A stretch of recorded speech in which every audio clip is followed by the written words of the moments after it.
Jellyfish in the sea can't float as well as me. Take a break, hop in a tank, a floating podcast. I can do nothing to see, nowhere to be, a floating podcast. I can be nothing.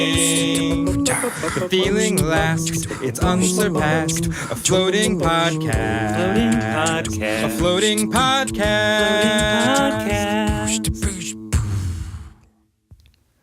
All right. Hey, welcome everybody. Another day, another podcast. Yeah. Don't get to say that for much longer. So. No. Soon it will not be another day, another podcast. I am Graham. I'm Ashkahn, which at this point, I mean, you should really know. We probably have new listeners and hundreds of new listeners every single episode. For this episode? Yeah. And I don't know. We've never looked at stats or anything, so it's hard to tell. We have a special announcement, whether you're joining us for the first time or are a longtime listener, which is, or you're Ashkahn. I think this might be news, but sorry, buddy. We're winding things down. Winding things? In just a few episodes, yeah. November 29th is actually, but lock that aside because we got a 2-hour live call-in show scheduled. I think I'm busy that day. November 29th, 3 to 5 p.m. Pacific time. We will be answering your questions and calls live. Yeah. It should be really cool. Yeah. It's going to be great. Be there. I mean, I'm really looking forward to it. Me too. Yeah. Legitimately. So, okay. We do not have a question today, but we do have an answer. We don't even need questions anymore. Yeah, that's how good we've gotten. It's gotten kind of loosey-goosey here in the final episodes. We just got answers for everything. So that important decision you're thinking about? Yes. Yeah, you got it. Yeah, it's the right decision. Actually, yesterday we got a real question coming in about, encouragement and how we talk a lot, or negative Nancy's. Yeah, it was all about why all of these, our podcast, a lot of the information you hear in the industry is so it's kind of about all the tough, all the terrible things that happen. And we, in thinking about it more, that was more an episode about making a decision. This one we wanted to spend a little bit of time actually looking at the positive parts of running a float center and all the things that we really enjoyed about it throughout the years. We do just talk about the bad stuff, so. Yeah, you could call. You called us out, and we listened. Yeah. So, yeah. Here we go. Yeah. Nothing. It's all horrible. It's a terrible, terrible business. Yeah. No, right? I mean, and we mentioned this on the last day. You should really just go listen to this last episode so we don't have to repeat everything we said there in addition to more here. But the customers, of course, are the biggest thing that is the amazing part about running a float center. It really is. Like when I'll admit when I first went to open float on or even got into floating, I didn't really know that it was going to be this like genuinely useful to people. Like I floated and I had a really good experience and it was really an interesting mind state to be in. I kind of thought through some cool stuff and I ate some macaroni and cheese that tasted delicious right afterwards.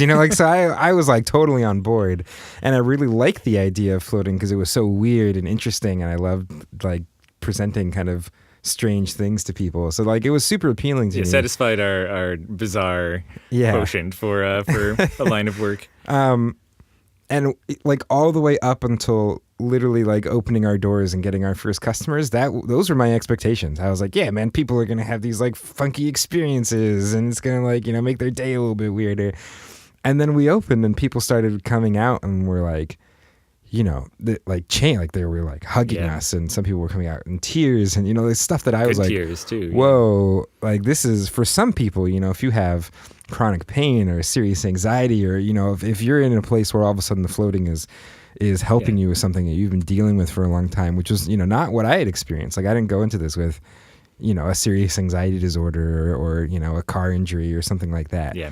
Like there's some people getting benefits from it that I had never even realized were a thing until I saw it happening in our float center. And it was cool. It was amazing. Like I all of a sudden realized like, hey, all that construction we did and all the work we put into this, like it wasn't just to make people have weird, funny experiences in their day. Like, I like that you were willing to put in the work in order to do that. I'm very committed to having people have strange experiences. So it was cool. Like, it took me by surprise, and it almost continues to, even to this day, like watching people and seeing like what real benefit some people get out of floating. So it's super cool. It's super gratifying, and it overwhelmingly outshines the difficulty of dealing with, salty messes and pumps and all the other stuff. It's really cool. I mean, the stories that we get in from our customers, all the time, like even this year, there have just been some amazingly heartfelt letters that we've had coming in from people who were, suffering from chronic pain from car accidents, and it's Addiction, like the first time they could actually like move their hands or do gardening in years because they'd been so kind of tightened up and messed up from an accident, and just people talking about, again, coming out crying. I remember the first year we were in business when this really struck home was someone who came out in tears, and I was just like, is everything okay? What's wrong? And she was crying. She was in her 20s, a younger woman, and said that it was just the first time in her life that she hadn't felt pain, because she was born with a chronic pain condition and just didn't even really know what that was like until now in her 20s, hopping into a float tank. And to be able to provide that experience for someone is beyond the scope of most other businesses that you could possibly run. It's a better feeling than bringing home a ridiculously large paycheck, in my mind, is helping people have this experience that they couldn't get For sure. at least anywhere else they've tried so far. It's amazing. Like, a hedge fund has never like changed the course of someone, how they care about themselves and their family and their lives, or like provided someone with incredible pain relief to make them feel like they're like a human again. Yeah. And a total direct quote from a float center over on the East Coast from a guy who used to be a hedge fund manager who said that he used to bring home $1 million paychecks, and that now he's basically a janitor and cleaning up after people and wiping up salt, and that every day he does that feels like getting $1 million paycheck, and he wouldn't go back, and that other job was literally killing him.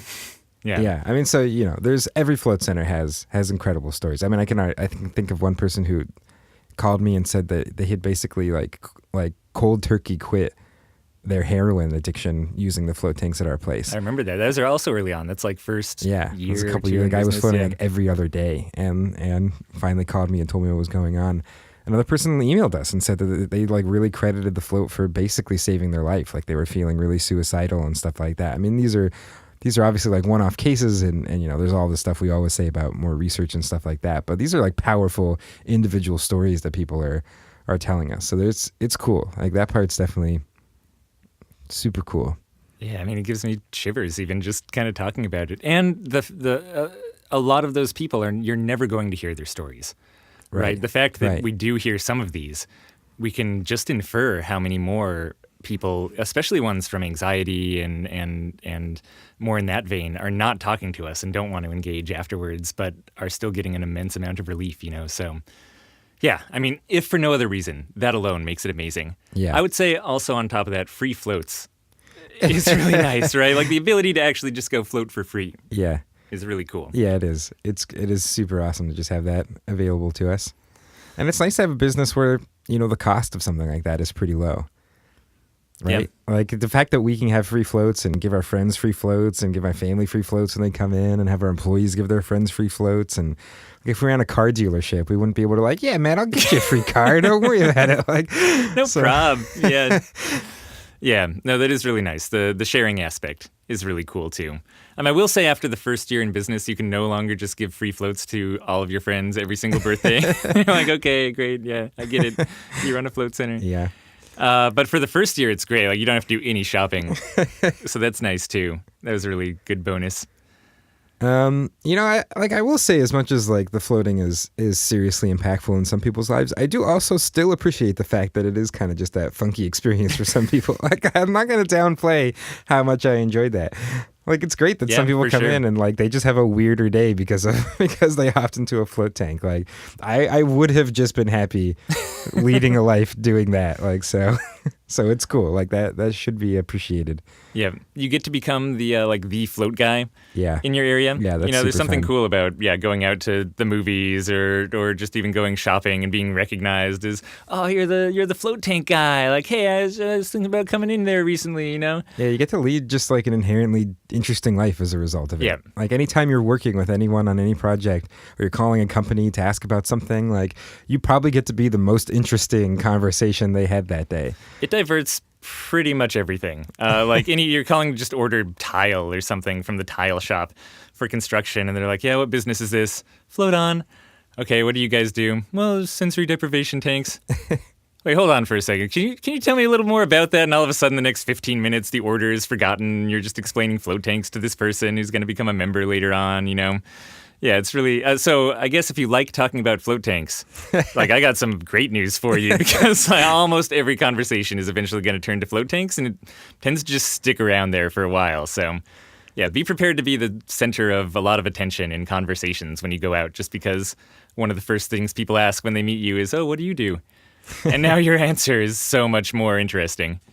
There's we've talked about this one as bad news before, so I'm gonna present You it have again. to share an industry with us. I'm gonna present it again in terms of the good news part of it, which is, as a new industry with doing something so crazy with all this Epsom salt water, this saturated magnesium sulfate solution, we're constantly hitting situations where we don't have answers to things. We don't know how materials are going to react. We don't know how the chemistry of certain sanitation things are going to play out. We don't know how certain products are going to work. We don't know if testing is accurate. All that sort of stuff is a lot of the difficulties that come with running a float center. But at the same time, I was going to say, stop being such a downer it's pretty over there. cool.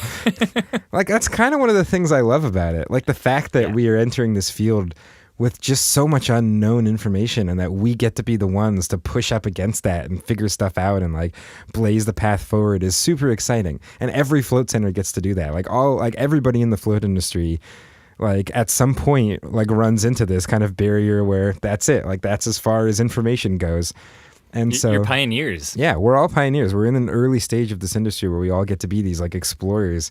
And it's super cool. Like it's really cool getting to like understand that, and you get to talk to people who otherwise probably you would never talk to and would be not interested in helping you at all because you're doing something this unique and interesting. We get this a lot in the sanitation world. Like we go to these conferences with these people who are like, the leading expert in the country on this one type of this or one type of that or filters or this type of sanitation. And like if we were just running some random pool here in Portland, like I don't think they would have really any interest in talking about the specific issues we're having. But we're running these crazy float tanks, and so they're super interested, and they really want to talk to us about it and help us. And it's like a novel kind of problem that they haven't faced in decades of working in this field, and it's cool. Like you get to find out, you get to talk to really cool people, and like have these really awesome experts help you try to solve that like edge of understanding and push it a little bit further. And we've gotten to find stuff out over the 8 years we've been in business. We've gotten to see that line get pushed and more information come out and data be created, and it's cool. It's exhilarating. And yeah, I'd expand that even further and just say, even for existing knowledge that humans have, I love just the learning aspect of running a float tank center. I mean, it really encompasses a huge variety of knowledge that you get to explore and get to be an expert in. Like construction-wise, I maybe could plaster a wall and like change out an electrical outlet or, simple things like that before getting into a float center. I could build a freaking soundproof, completely waterproof bathroom like in the middle of a building if I wanted to, Like I just know so much more about hands-on construction work. It would actually be really weird to build a non-soundproof, waterproof thing. Like it would feel strange to me to be like, let's just throw up a piece of wood and some drywall. Yeah, single set of studs. What the heck? So that's really, from again, construction was the example, but yeah, construction to marketing to customer service to almost just like emotional connection, I guess, with customers to being a good manager and understanding how to run a fundamentally sensitive space and encourage your staff to take charge of it in a way that you would too is a really fun project. And it just, the list of things you learn when you're doing this, community outreach and financial stuff that might be boring. Spreadsheets. I've learned so much about spreadsheets kind of fallen in love with spreadsheets a little bit over the last few years. So it's, in addition to the normal small business stuff, I do think that running a float tank center presents a wider variety of really cool skills that, again, even if you stop doing this in 5 years, you'll come away so much better and with so much more experience for having done it. You also just meet really cool people running a float center. Like, your customers are super cool. The people who come work for you are super cool. Like, people apply to a float center because they think it's interesting and they want to, and they like floating, and they're like interesting people themselves, and they care. They end up caring about where they're working, which is amazing. And your customers want to like help you and care about your business in a way that I just don't think they do for places that sell pants or something. And so and it's just great. Like, and the people who want to come float tend to be really interesting people. And so it's just kind of a magnet to attract really like awesome people in the world. That is a cool benefit of running a shop.